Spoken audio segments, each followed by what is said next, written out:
So, what about the banks? How did you get past this issue that you can't get credit? Well, that's really been a matter of kind of volume, kind of quantity work where we've gotten multiple mortgage brokers out talking to banks for us.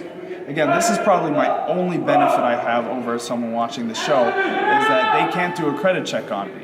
So I can talk to as many brokers as I want without credit checks hurting my credit. That's pretty cool. Yeah, there are different challenges, but there are also benefits.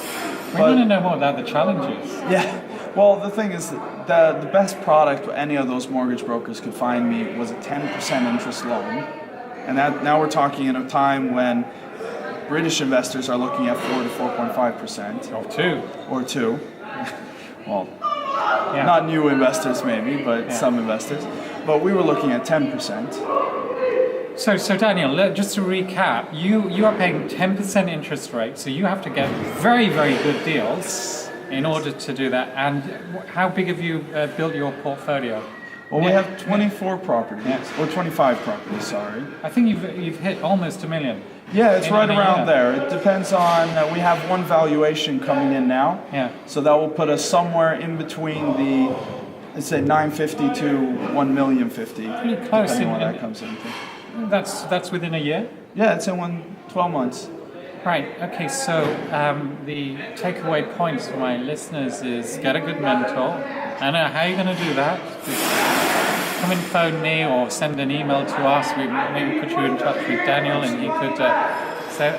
And the second thing is trust them. I know it's difficult, but trust them, use it, and they may cost a bit more. And let's put the two final pieces in place. How do you know what a good sourcing agent looks like? That is a tough question. That is actually a very tough question, and that really comes down to first your own ability to assess a person as a person. So you actually met them before you accepted it? Yeah, I would always say, I see it as a job interview. So everyone's probably been in a job interview or actually held a job interview. And that's what you're doing. You want to see what's their prior experience, what have they done, references if possible. But with the sourcing agent also you need their whole power team. So I've asked for references to their builders, to their letting agents, so we actually can do research on the whole power team. And did you actually call their entire team, their letting agents? Yes. I think that's an important part of it, because if it turns out that any of those aren't good, it probably says something about the sourcing agent if he's got a weak power team member. Now here's something really interesting as well. You're flying over to the UK to check these people out. Yes. So how many hours does that take to fly from Sweden to the UK?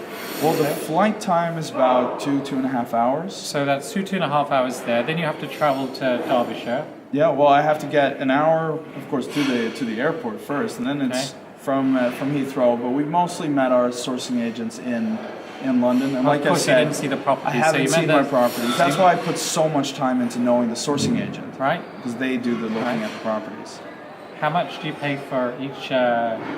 Because the sourcing agents charge a whole bunch of different amounts. My cheapest purchase came at £2,375.5. My most expensive is at £30,000. That is for a pretty large development. So you paid your sourcing agent $30,000 for the large development. Oh. Our profit is about £370,000. So I'm cool with that. One of the issues I have with a lot of property investors is they're too greedy. Yeah. Really too greedy, and you lose deals because you're greedy. Yeah. And Daniel is not. I'm sorry, I want to rant about this. I'm supposed to be interviewing him. Yeah.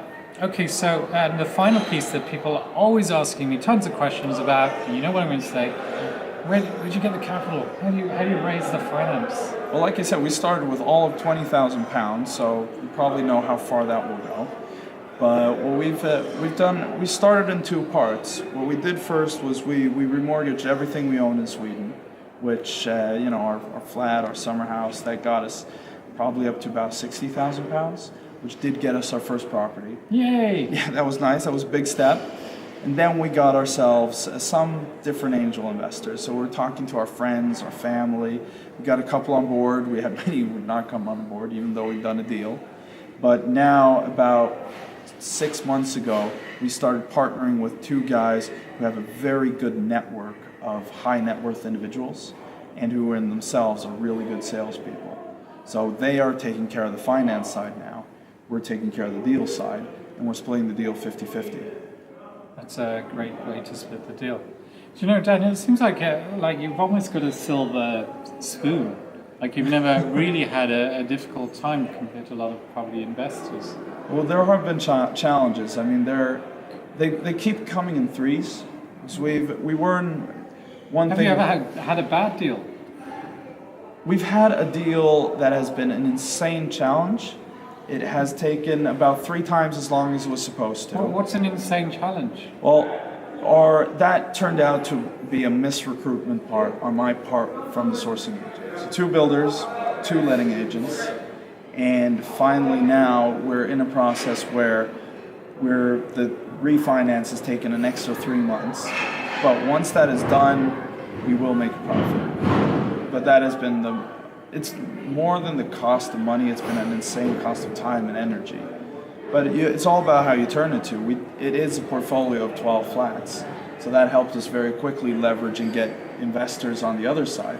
So really a challenge is all what you do with it. I mean, we've had angel investors that have pulled out at the last moment. We've been forced to take in personal loans. We've had deals that have fallen apart because of issues completely out of our control. We've had lenders that have said they're fine with foreign investors and turn around and say, by the way, you're foreign, we don't like you anymore. So we've had all these challenges, but it's all really what you do with them. And most of the time you can turn it into something very positive. You come stronger out of it. Yeah. So it sounds like you've actually lost a few deals along the way. In our first 2 months of investing, we were offered a portfolio of about 53 houses that were going to turn into HMOs. The total cost for the portfolio, was a lease option portfolio, was £150,000. The net cash flow would be £20,000 per month. We had that after 2 months. It felt like we're set for life right then and there. It's all done. And instead, nothing came out of it. We put 2 months of work into it, researched every single property, had everything done, and then the banks just went in and said, no, we're not letting you turn these buy-to-lets into HMOs, and the whole thing fell apart. So, what they do in the States, guys. This is like, probably investing. I think you have to go through that. That's part of the journey if you want to be really good at this business. Do you have anything else to say to the viewers that you think might help encourage them, either in property or any business? Well, for me, in every job I've done, we talked a bit about my sales background, it all comes from persistence. You'll face an insane amount of challenges, and I mean, property investing is tough. It is a very tough industry, but I was actually talking to George Ross this morning, and he told me that the one strength of property is even if things go wrong, even if the market crashes, you always have the property there. It can never disappear. You always have that underlying value.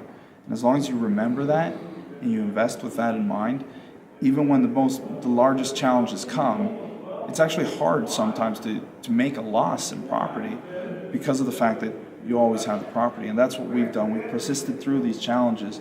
And even there, when we switched 2 builders and 2 letting agents and a lender, we've been able to make a pretty healthy profit. Daniel, thank you for enlightening our lovely viewer.